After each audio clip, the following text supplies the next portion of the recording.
नमस्कार दोस्तों आइए एक बार फिर से आप सभी लोगों का हमारे YouTube चैनल पर हार्दिक स्वागत है।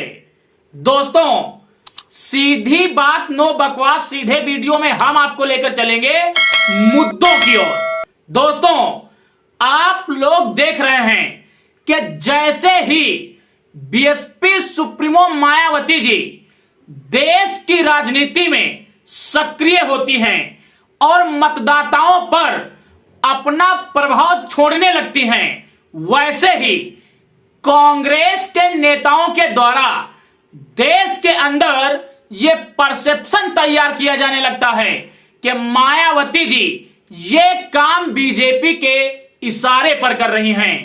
जबकि अभी कुछ दिन पहले बसपा के एक राजनीतिक चिंतक ने यह खुलासा किया था कि ये जो खबर है ये कांग्रेस के पैनल के द्वारा देश के अंदर दलितों को गुमराह करने के लिए प्रचारित और प्रसारित की जा रही है।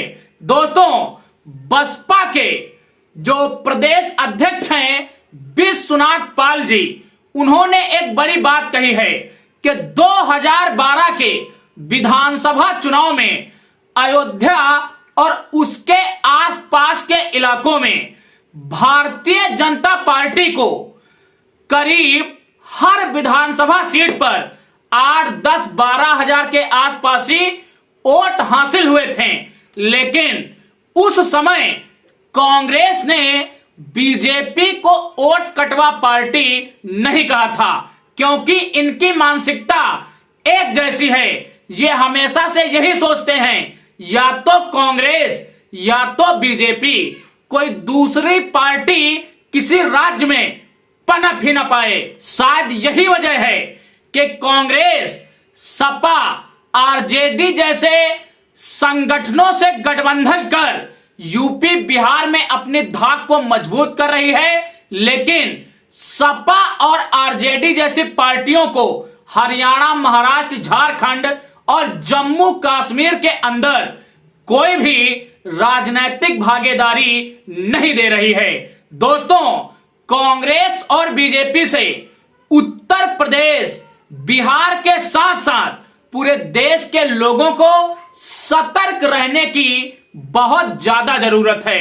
दोस्तों ये तो रही एक आम चर्चा जिस पर प्रकाश डालना मैंने उचित समझा।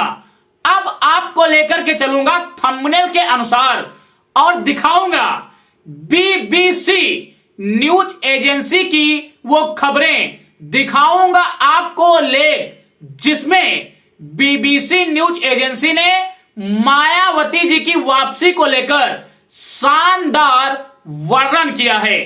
उससे पहले आप हमारी स्क्रीन पर देखिए न्यूज 24 की ये खबर, जिसमें सीधे सीधे ये दिखाया जा रहा है कि मायावती जी ने किया कमबैक, बना ली मजबूत जमीन।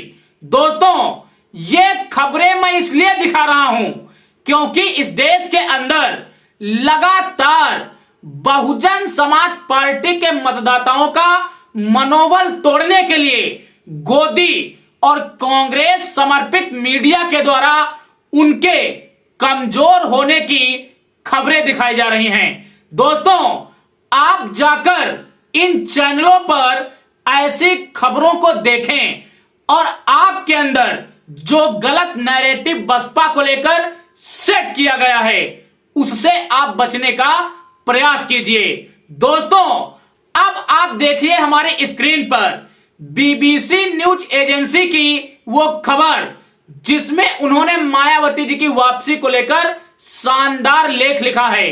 देखिए हमारी स्क्रीन पर, इसमें सीधा सीधा दिखाया गया है कि पुराने तेवरों के सहारे मायावती दे रही वापसी के संकेत। दोस्तों इस लेख में जो बीबीसी न्यूज एजेंसी है वो तमाम उन घटनाओं का जिक्र कर रही है जिसके चलते उत्तर प्रदेश की सियासत में बहुजन समाज पार्टी को लोकसभा चुनाव के दौरान इतना बड़ा नुकसान उठाने को मिला। दोस्तों वो सीधे सीधे अपने लेख में लिख रहे हैं कि अगर बहन मायावती जी 8 मई 2024 को आकाश आनंद को सीतापुर के अंदर दिए गए बयान की वजह से पार्टी से बाहर न करती तो पार्टी की इतनी बुरी स्थिति लोकसभा चुनाव के दौरान न होती। दोस्तों, न्यूज एजेंसी अपने लेख में यहां तक लिख रही है कि लोकसभा चुनाव की जो घटना घटी, उस घटना ने बीएसपी सुप्रीमो मायावती जी को यह आभास करवा दिया कि अब पार्टी को एक युवा नेतृत्व की जरूरत है, जैसा कि हमारे समर्थकों की भी मांग है।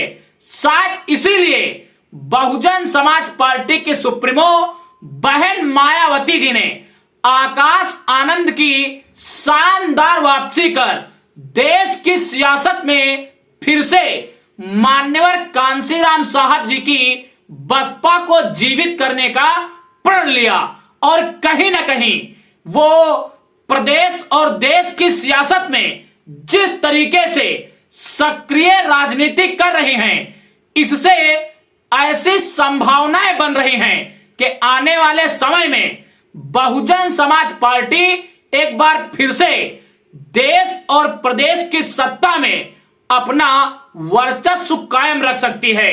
दोस्तों, आखिर उत्तर प्रदेश में अपनी वापसी को लेकर बहुजन समाज पार्टी की रणनीति क्या है, इस पर भी बीबीसी न्यूज एजेंसी प्रकाश डाल रही है। आप हमारे स्क्रीन पर देखिए क्या है बसपा की नई रणनीति। आपको बताता चलूं, बीबीसी न्यूज एजेंसी अपने लेख में स्पष्ट कर रही है कि 2007 के चुनाव में बहुजन समाज पार्टी की सुप्रीमो मायावती जी ने सतीश चंद्र मिश्रा को आगे करके ब्राह्मण वोटरों को साधने का प्रयास किया और कहीं ना कहीं ब्राह्मण वोट बसपा की ओर झुका। इसके साथ साथ दलित मुस्लिम मतदाताओं के सहारे मायावती जी ने बहुमत की सरकार हासिल की। दोस्तों, आगामी 2027 के विधानसभा चुनाव के लिए भी बीएसपी सुप्रीमो मायावती यही रणनीति साधने में लगी हुई हैं। बस इस बार मुस्लिम फैक्टर की जगह BSP supremo Mayawati ji OBC factor पर काम कर रही हैं। शायद इसीलिए उन्होंने अपना प्रदेश अध्यक्ष विश्वनाथ पाल को बनाया, जो कि ओबीसी समाज से हैं। दोस्तों, इस समय बसपा के प्रदेश अध्यक्ष जो विश्वनाथ पाल जी हैं, वो भी काफी ज्यादा विश्वास से भरे नजर आ रहे हैं। आपको बताता चलूं, वो उत्तर प्रदेश की सियासत में पूरी तरीके से डटे हुए हैं और उनका मनोबल ये बयां कर रहा है कि आने वाले समय में बसपा एक बार फिर मजबूत स्थिति प्रदान करने जा रही है। दोस्तों, बीबीसी न्यूज एजेंसी ने जो लेख लिखा है उसका सीधा सीधा मतलब यही है कि जिस तरीके से मायावती जी, आकाश आनंद, विश्वनाथ पाल राजनीति में सक्रिय हुए हैं, जिस तरीके से मायावती जी अपने पुराने तेवरों में 10 साल की चुप्पी के बाद वापस लौटी हैं, यह एक बहुत बड़ा संकेत है कि आने वाले समय में बहुजन समाज पार्टी एक शानदार कमबैक करने जा रही है, जिसकी चर्चा और जिसकी हवा इस देश के बड़े बड़े न्यूज एंकर अपने चैनलों पर दिखाने लगे हैं। दोस्तों, इसीलिए मैं आपसे कहूंगा कि अब आप गुमराही का शिकार बिल्कुल मत होना। डटकर तन मन और धन से बसपा को सपोर्ट करना, बसपा की नीतियों को जन जन तक पहुंचाना। मैं दावे के साथ कह रहा हूं, एक बार फिर देश और प्रदेश में बहुजनों की सत्ता स्थापित होगी। बाकी दोस्तों, ये वीडियो आपको कैसा लगा कमेंट्स में अपनी प्रतिक्रिया जरूर देना। वीडियो को लाइक करना, वीडियो को शेयर करना और अगर आप हमारे चैनल पर नए हैं, अभी तक आपने हमारे चैनल को सब्सक्राइब नहीं किया है तो कृपया आप हमारे चैनल को सब्सक्राइब करना, ताकि इसी तरीके से बहुजन समाज की आवाज हम बुलंद करते रहें। मिलेंगे एक अगले वीडियो में एक अगले मुद्दे के साथ। तब तक के लिए आप सभी को मेरा सादर जय भीम, जय भारत, जय संविधान।